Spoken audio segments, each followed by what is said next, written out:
Hey everybody. So I recently upgraded to Monterey on this M1 Mac. It's just a MacBook Air. I really like it. Just on the wallpaper alone, I love it. Big Sur's wallpaper was trash, and I'm digging this a lot more than Big Sur. But enough about that.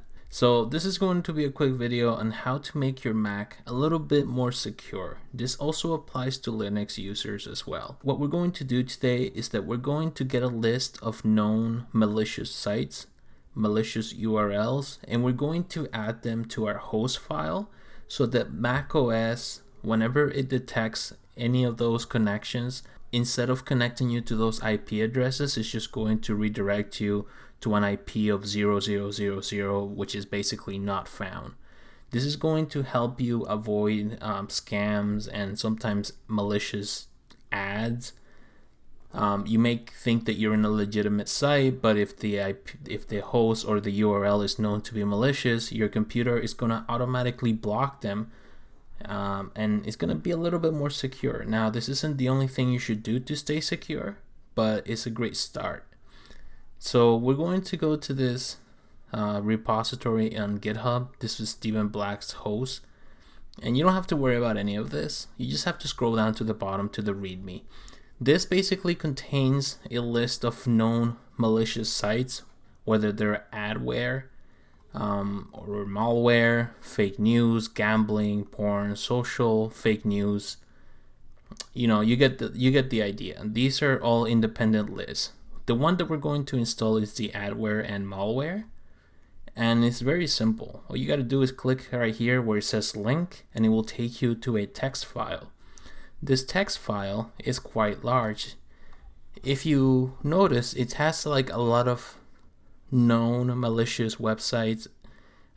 This is in particular says CDN. Whenever you encounter these sites out in the wild, your internal host file is going to point to this IP address, which is 000, so that it doesn't even connect to it. Now, we're going to add this to our host file. All you have to do is right click, select all. If you don't want to do that, you can always just do Command A, and it will select every single thing all the way to the bottom of the file. Now that it's selected, you can do Command C to copy, or if you want to do it with the mouse, you can right click and click copy. Now we're going to open up a terminal. Oh, I forgot I was doing this. We're going to open up a terminal, right? So this is just a new tab, and you're going to need sudo privileges for this. So you're going to edit the host file that lives within the directory etc. So for this, you need sudo nano. Nano is going to be the editor that we're going to be using to edit the file. And then we need to specify where the file that we want to edit is. So we're going to go to the root directory, the very top directory. We're going to choose etc, another slash, and then hosts. And hit the enter key. It's going to ask for your password. Make sure you have a long password. Make sure that you remember it, but that is long enough for people not to brute force it. Okay, so this is the file. This is the host database. And remember, we have all of those numbers on the clipboard. So right here, we're going to paste. And now our Mac is going to have a list of all of these known malicious sites, and what it's doing is if it ever encounters it, just point to 0000, and this is going to be a great way for you not only to block ads, but to block malicious known sites. Wow, this is taking a lot longer than I expected. Yeah, it's probably because of this process right here. I'm compiling Node 14 for my next video, and wow, this is taking a lot longer than I thought. Oh my god, it is finally done.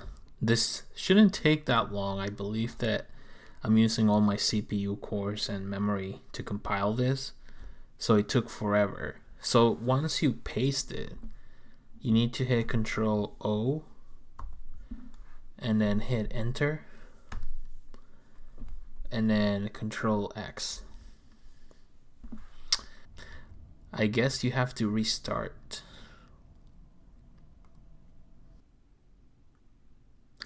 Okay, so now we're back. We rebooted, and let's open up the terminal and let's go open the etc host file.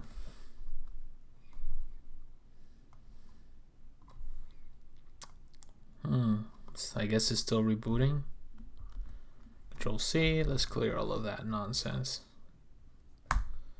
Alright, so now that we rebooted, the changes should have taken effect. So what this is going to do, this is just an example. So we're going to take one of these domains, like this one right here, and we're going to go visit it in one of our browsers. And let's just do a private window in case it does go through. So now that we went to visit it, it says it's unable to connect. But this is not because the site or domain isn't live, but rather because your own machine is blocking it from having contact with this domain.